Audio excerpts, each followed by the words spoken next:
తెలంగాణ తనకు తెగింపిచ్చిందని, ఎన్నికల్లో ఓడినా రాజకీయాలకు ముగింపు ఉండదన్నారు AP deputy CM Pawan Kalyan. అవకాశం దొరికినప్పుడు అందిపుచ్చుకోవడమే అసలైన వ్యూహం. అలా చేయకపోతే ఒకసారి అదే అవ్వచ్చు అతి పెద్ద తప్పిదం.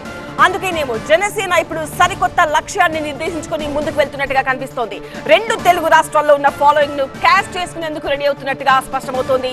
పవన్ హడావిడి హంగామా చూస్తుంటే రాబోయే రోజుల్లో సత్తా చూపేందుకు సై అంటున్నట్టు కనిపిస్తోంది.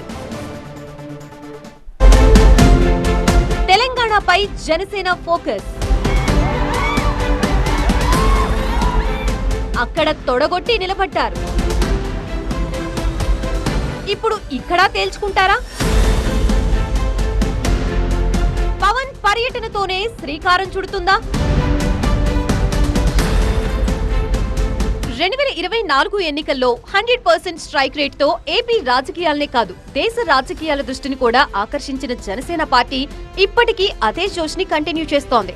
పార్టీ అధినేత పవన్ కళ్యాణ్ డిప్యూటీ సీఎం గా ఏపీ ఎన్డీఏ కూటమి ప్రభుత్వంలో కీలకంగా వ్యవహరిస్తున్నారు. ఆ పార్టీ నేతలకు సైతం గల్లీ నుంచి రాష్ట్ర స్థాయి వరకు ప్రాధాన్యత పెరిగింది. క్యాడర్ లోనూ నూతనోత్తేజం కనిపిస్తోంది. ఇప్పుడు దాన్ని తెలంగాణ జన సైనికులకు కూడా అందివ్వాలని పవన్ కళ్యాణ్ భావిస్తున్నట్లు తెలుస్తోంది. తెలంగాణ తనకి ఉద్యమ పాఠాలు నేర్పించిందని, తనలో పోరాట స్ఫూర్తిని నింపిందని పదే పదే చెప్పే పవన్ కళ్యాణ్ పార్టీని పొరుగు తెలుగు రాష్ట్రంలో విస్తరించాలనే సంకల్పాన్ని పరోక్షంగా ప్రత్యక్షంగా ప్రతి వేదికపై వ్యక్తం చేస్తూనే ఉన్నారు. అయితే దానికంటూ సమయం సందర్భం కోసం ఎదురు చూస్తున్న పవన్ ఇదే కరెక్ట్ టైంగా భావిస్తున్నారా అంటే అవుననే సమాధానం వినిపిస్తోంది.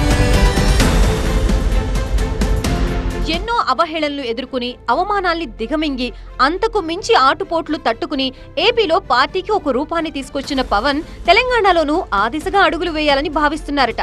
ఇప్పుడు కొండగట్టు అంజన్న ఆలయ సందర్శన, టీటీడీ సహకారంతో అక్కడ కోట్ల రూపాయల అభివృద్ధి పనులకు శంకుస్థాపన ఇవన్నీ చూస్తుంటే తెలంగాణపై ఆయన బలంగానే ఫోకస్ పెట్టినట్లు తెలుస్తోంది. ఆయన రాకతో ఒక్కసారిగా తెలంగాణ జన సైనికుల్లో వెల్లువిరిసిన ఉత్సాహం అధినేత లక్ష్యమేంటనేది స్పష్టం చేస్తోంది. ఇప్పటికే హిందుత్వ ఎజెండా ఎత్తుకున్న పవన్ కళ్యాణ్ అంజన్న సన్నిధికి రావడం వెనుక రాజకీయ వ్యూహం లేకపోలేదన్నది విశ్లేషకుల మాట.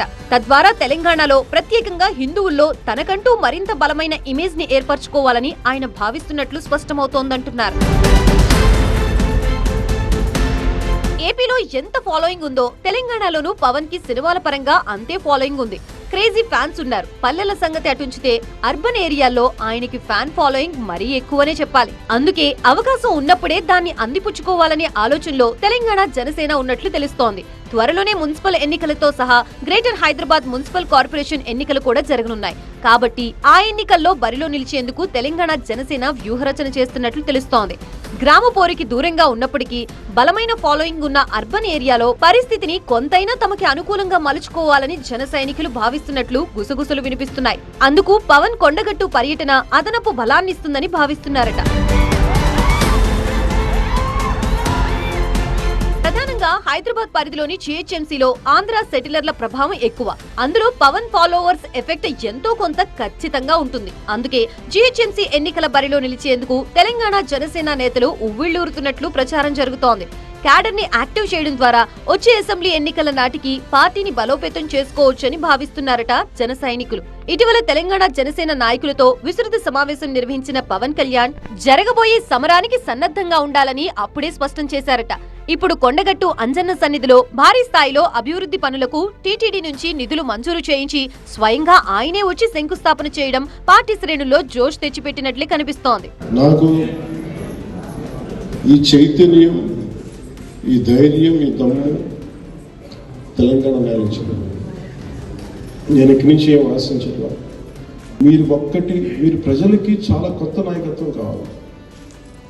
అది మీ చేతిలో ఉంది, ఆడపడుచుల చేతిలో ఉంది, యువత చేతిలో ఉంది. ఈ రోజున ఈ రూమ్లో ఒక 140 మంది 150 మంది ఉండొచ్చు. ఎంత పెద్ద ప్రయాణం అయినా సరే ఒక్క అడుగుతూనే మొదలవుతుంది. ఈ రోజున మనం చాలా దివ్యక్షేత్రం కొండగట్లో పునర్జన్మనిచ్చిన నాకు కొండగట్లో మొదలు పెడుతుంది. అందరికీ మనస్ఫూర్తిగా స్వామివారు అందరినీ హనుమాన్జీ తరపున మన హనుమాన్జీ ఆశీస్సులు అందరికీ ఉండాలి. భవిష్యత్తులో మీరు మరింత ఉన్నత స్థానానికి వెళ్ళాలి. పోటీ చేయడం, గెలుపోవడం మన చేతుల్లో లేదు. పోటీ చేయడం అంటే మన చేతిలో ఉంది. సత్తా, పోరాటం చేసే సత్తా మన చేతిలో. అంజన్న సన్నిధిలో పవన్ రాజకీయాలు ప్రస్తావించకపోయినా తెర వెనుక వ్యూహం మాత్రం బలమైనదేనన్న సంకేతాలు స్పష్టమవుతున్నాయి. బల్దియా ఎన్నికల్లో బరిలో నిలిచే వ్యూహంతోనే తెలంగాణలో జనసేన యాక్టివ్ అవుతుందనే గుసగుసలు వినిపిస్తున్నాయి. ఒకవేళ పవన్ ఇక్కడ మరోసారి రాజకీయం చేయాలని భావిస్తే ఏపీలో మాదిరి బీజేపీ టీడీపీలతో కలిసే ముందుకు వెళ్లొచ్చని తెలుస్తోంది.